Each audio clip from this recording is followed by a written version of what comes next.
Alrighty, I'm Angel. I'm May. And we are Unbasic Black. Thank you for joining us. Please like and subscribe to our channel. Like our videos and subscribe to our channels, please. Bringing you many conversations about all kinds of things. Today we are talking about relationships. I know that is a very broad topic, but we'll see where the conversation takes us. So, I was at the doctor's office yesterday waiting for my appointment, and they had one of those talk shows. I don't even know who it was, like Mel or something. I don't know. After Oprah went off, I have no idea. Right. So I don't know who this person was, but it was a talk show, and the lady on the talk show was talking about how she felt like the black sheep of the family. Okay. And after, as they go on in the talk show, her sister comes out, and her sister basically paints a whole different picture than what the original person who felt like the black sheep of the family had told us, right? So they gave us this, my family, they don't trust me, they treat me like I'm X, Y, and Z, and, this whole sob story. But then when the sister came out, there appeared to be more to the story. Right, okay.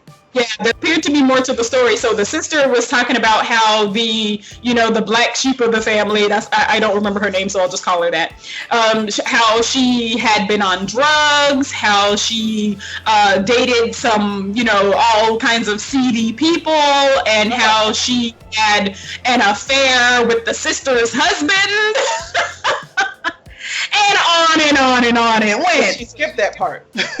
Skip that entire history, so it got me to thinking about a lot of times in relationships. I think understatement would be that there was a lot of miscommunication in this family. Okay. But also in our relationships, we have a tendency to look at things from our own point of view. Yeah. And a lot of times that's where conflict comes in within relationships. Right. Similar to these individuals, one sister on one hand, now she could have been just trying to snow us and completely manipulate the audience, but her perspective was that no one likes me, no one trusts me, and, her perspective was, I'm talking about me right now, not the things that I've done. Right. So that was the perspective that she was coming from, whereas the sister was coming from a place of history. Right. Like she has a history of doing X, Y, and Z. Right. So that's where the mistrust came from. That's where all these other things came from. So they're looking at each other from different perspectives and even different points in time in history, right. Uh-huh. And that got me to thinking about just relationships in general. Okay. Conflict in relationships. Mm-hmm. What do you think? I think that with the example that you gave with the lady, how she's like, no one cares about me, nobody loves me, nobody trusts me or anything like that. Like she I'll just say she's pulling like a man card, like everything I've done in the past is over. Why are we still thinking about that right now? And the people and her sister and the family is like, but this is what led me to view you as I do right now. Mm-hmm. And I think this, what, you expect me to forget? Right. And it's convenient, I think, a lot of times that that's the past. Let's not talk about that anymore. Because there's a time and circumstances to do that. Like mm-hmm. when you're living in the past and you're harping on and dwelling, all that stuff that we talk about, pain body and all that kind of thing, where you're giving life to something that's gone.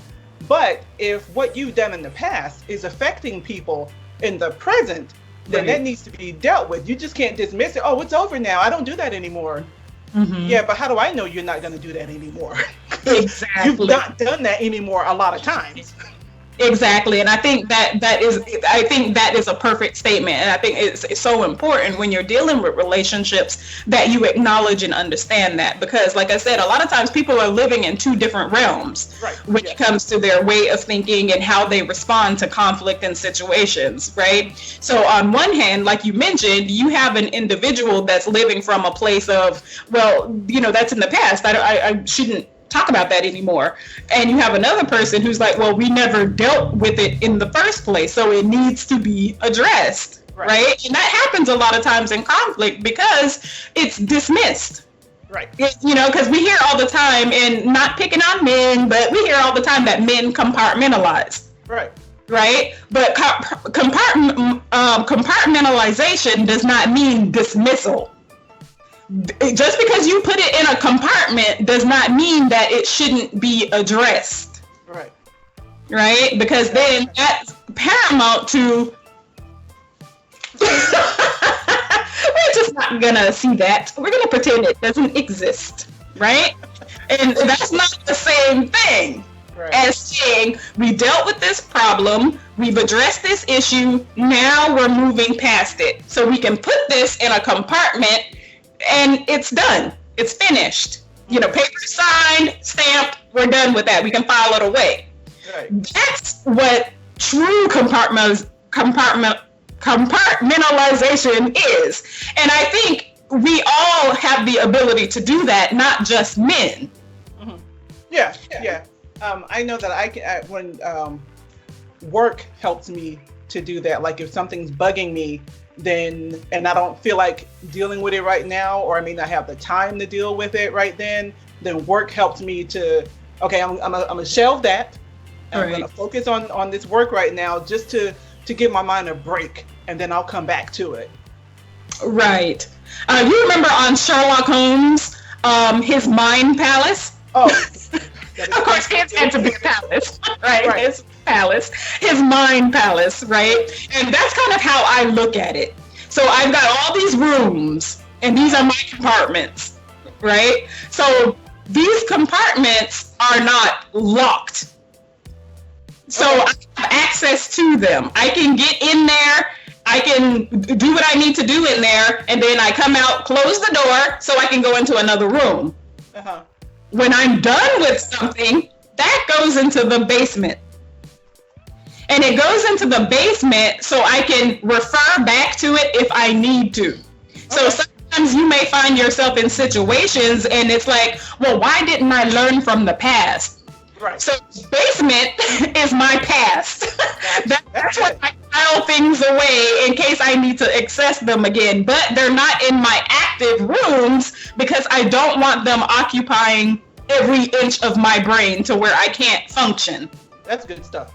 I like that. That's how I do it, and that helps me find a good balance. Otherwise, I just go crazy because I have a tendency to ruminate, and I'll think over and over and over and over. And well, did I do this right? Should I have done this? Why didn't I do that? And then I say, we have a room for that. And I take it and I put it in that room. I'll come back to you later. I like that. One of the things that I have a tendency to do, and this was because it's partly because I'm really a sensitive person, and my feelings get hurt sometimes really easily, and I've grown a lot over the years. I had to, kind of thing. But in doing that, one of the things that I did was I really focused on forgetting. Because if I forget about it, then it won't hurt my feelings anymore. However, in doing so, it's had a negative effect. Is that I forget a lot of stuff. Unintentionally, because people are like even you've done it before, like, you remember when? And I was like, no, I don't remember that at all.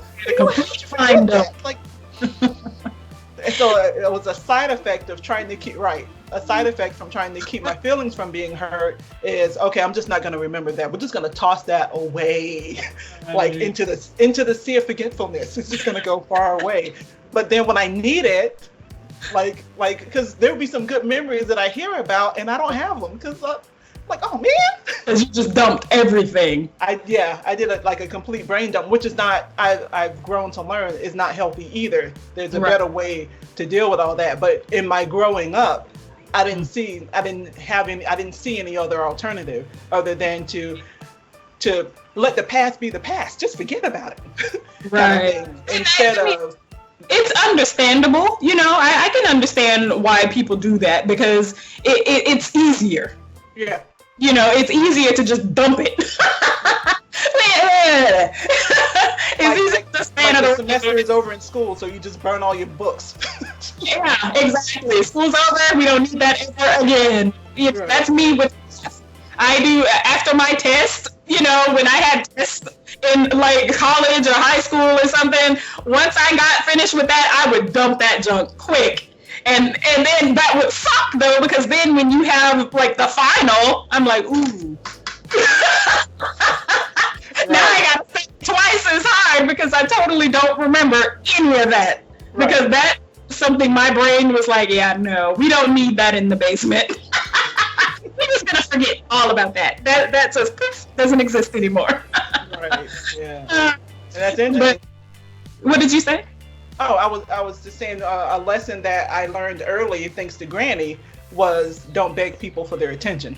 Oh, never. Yeah, I learned that early too, and that was a lesson that I'm glad I learned and received early. Right. But, yeah. And even before that, I will honestly say, learning that lesson from grandmother, from mother, early, that you don't have to beg for attention, and if no one wants to play with you, courtesy of mother, if no one wants to play with you, play by yourself.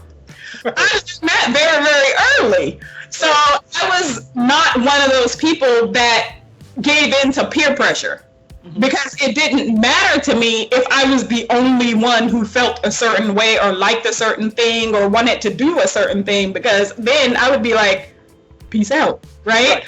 However, flash forward later, that's not always a good thing though, because now I have a tendency to still be like that. Right. And some people see that as dismissive. Right? Like in the case of friendships, for example, if my friends want to go out to a club or something like that, and I don't feel like doing that, I can go to the movies by myself. Right. So you guys go ahead and go to the club. I'm going to the movies. But they really want to spend time with you. Right. They want to spend time with me too, but they want to spend time with me in a place where I don't want to spend time. So it comes off as selfish. Right. And it's like, I'm not being selfish. I'm just not wanting to do that. So finding that balance has been a little hard for me later on in life, because I got so used to enjoying my own company. Even in marriage, it's like, you don't need me. No, I don't need you. I want you, but I don't need you. Of course, that goes well. No, never goes well. Never goes well. Never well. So it's important to learn these lessons early, but you have to learn to find a balance. Right. I think my part of what helps with my balance with that part is that I'm a strong believer in karma / you reap what you sow. So the way I've translated it is that if I want to, and there's a scripture for that too. A person who has friends must show himself friendly. So that it kind of goes into the same thing. But yeah, I don't need you. I do enjoy my own company. I don't mind going to the movies or the club or hiking or anything by myself. Right. But at the same time, if I'm gonna have relationships with other people and they don't get into the things that I get into, I could bend a little bit, because if I want this relationship, then I got to give something for it. And with having that person recognize that I do like to do these things, and I am expecting you to bend to do these things that you may not necessarily like. For me, there's danger there, because now you have an expectation. Now you have an expectation that says, well, I've done this for you. Why are you not reciprocating? Right.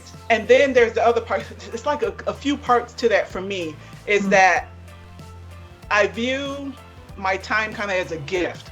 So if I am going to do this, yes, it would be nice if that was reciprocated, but I'm giving you this. So it's yours. to do with what you want because I said yes. So now I have to reap the responsibility of saying yes. So yes, I'm going to spend time with you. Hey, I'm going to go do this. Oh no, we got other things that we're going to do. Okay. Right. And it ends up being that way sometimes. But I do my best to remember that I gave them that time. So I should not expect anything in return because, like you were saying, if you if you expect, you're going to be disappointed. You could be, yeah. Could be. Yeah, absolutely. So, so I really, the moral of the story is, I think it's important that we learn to find a balance. And it's not an easy thing to do because we have a lot of learned behavior over the years. I mean, regardless of what age you are, you could be from teens to, your 60s. Along those lines, whatever age you are, you've had time to foster the thought processes that you have. So it's going to take time to learn new lessons, not necessarily undo, but relearn different things. Now, there is a long-held belief that once you get past a certain age, your brain stops learning. That is completely untrue.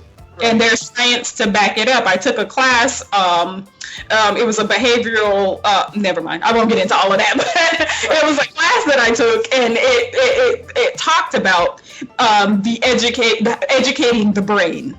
And that was basically, and how the brain learns. One example that was given,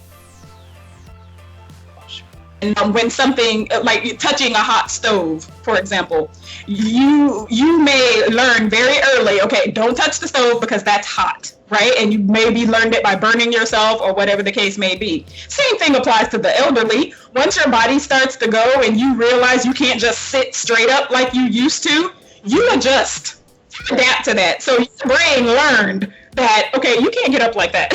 So you're going to have to ease into it. Right. Granny hop. Right. You can go. Right? It's like your motor has to get going. But you learn that now. Exactly. So this notion that, I can't learn past a certain age, you can teach yourself French at 80 if you wanted to.